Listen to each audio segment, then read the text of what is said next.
The Medium gets a comparison on the next generation consoles. Corey Barlog of God of War has bought an Xbox Series X, and 505 Games discusses control and smart delivery.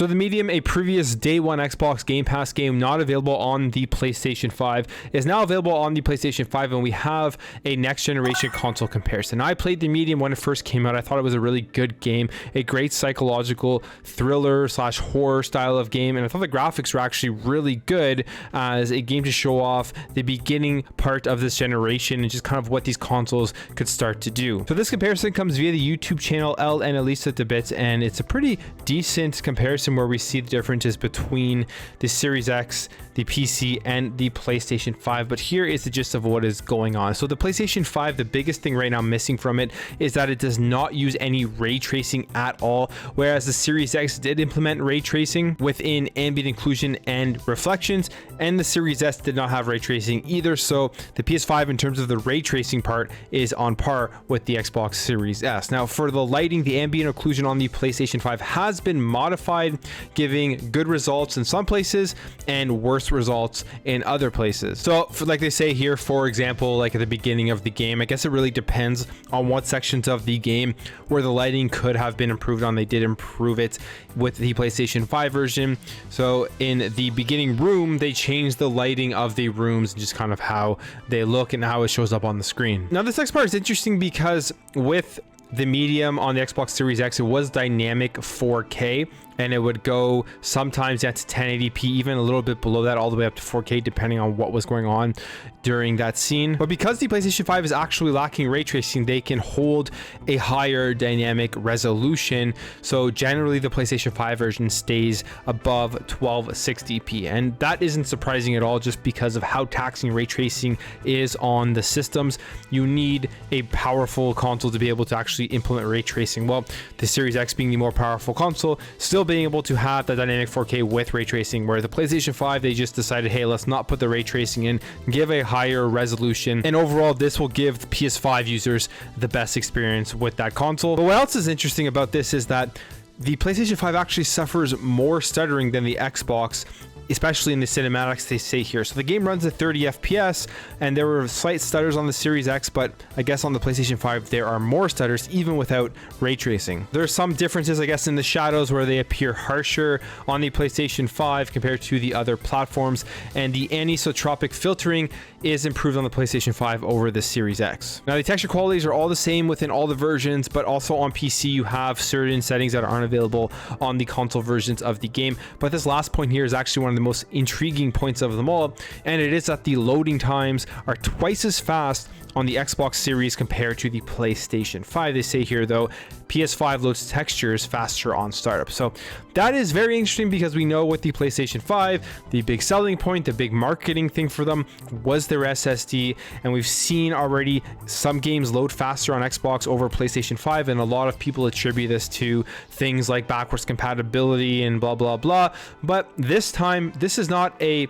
cross-generational game. The Medium has not come out on the Xbox One or the PlayStation 4, but the Xbox Series is still loading twice as fast, which is extremely interesting, and I wonder why that is happening. But yeah, overall, I mean, these comparisons are always just fun to look at. It doesn't really mean anything. The Medium is still a great game, probably wherever you're going to play it. I would definitely check it out. It's a shorter experience, about 8 to 9 hours, or maybe 10, depending on what you do in the game, but I thought it was actually a very well done game, and I'm hoping that we get a sequel for the Medium relatively soon. So this next story here is great for, I guess, the console wars, and really just pushing home that point that the actual console wars where people fight over every little thing on social media is not a real thing, as Corey Barlog, who, as we know from God of War, actually has bought a Series X and is waiting to play Halo Infinite. Now, going through the comments on this post, I mean, most of it is good.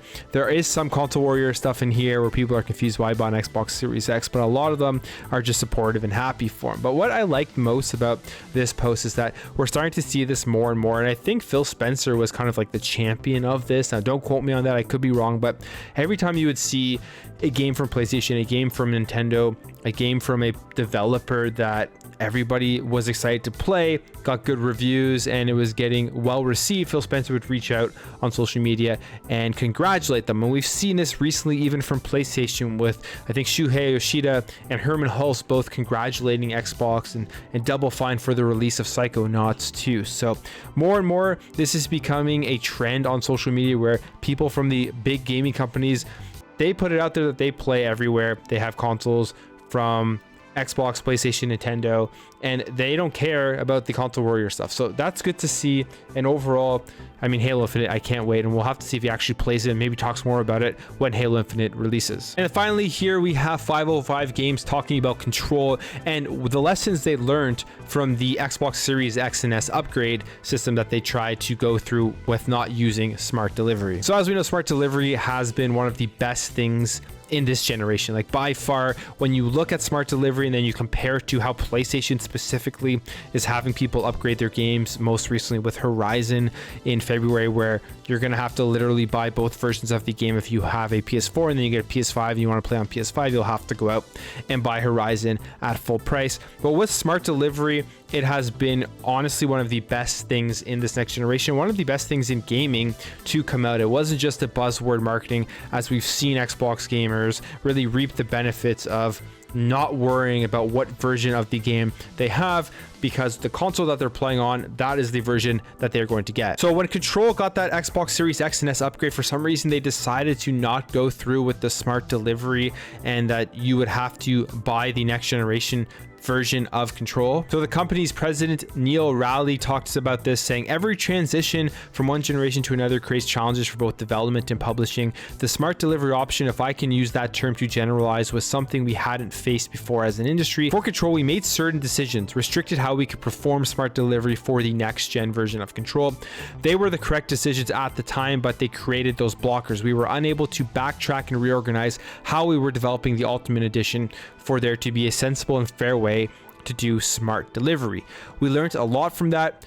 Did we, as a publisher, handle it in the best way and communicate it in the best way to the audience? Maybe not, but we did our best to satisfy consumers. Moving forward, we will be able to do this in a much better way, and you'll see that in the next example that we've got with Ghost Runner at the end of September and Assetto Corsa in early 2022. I'm very confident that we'll handle that in a much better way. Now, Ghost Runner and Assetto Corsa, both are going to actually get those next gen upgrades, and they're both going to be free. So that smart delivery system is going to come into play there, where if you have the last gen version of either of those games, you're going to get the next gen version right away as soon as you load it up. And smart delivery is really becoming a major thing that is continuously talked about. And what I think he is mentioning here is that they got a lot of bad PR from not using smart delivery and getting people to go out and have to purchase the game again, that maybe to them it wasn't worth it to try to nickel and dime everybody in terms of getting them to go out and buy the Ultimate Edition of Control again on top of the first version of the game if they had it. So I mean, overall, I mean, this smart delivery thing is changing the industry. It's helping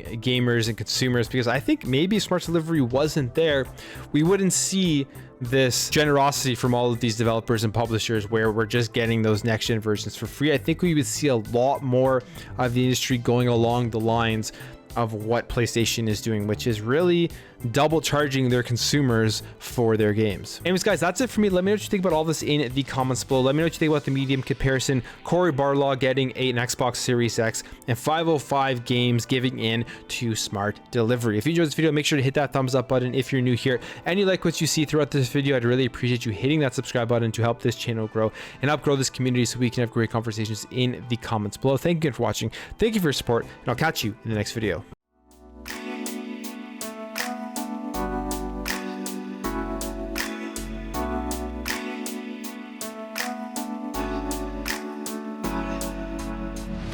Bye.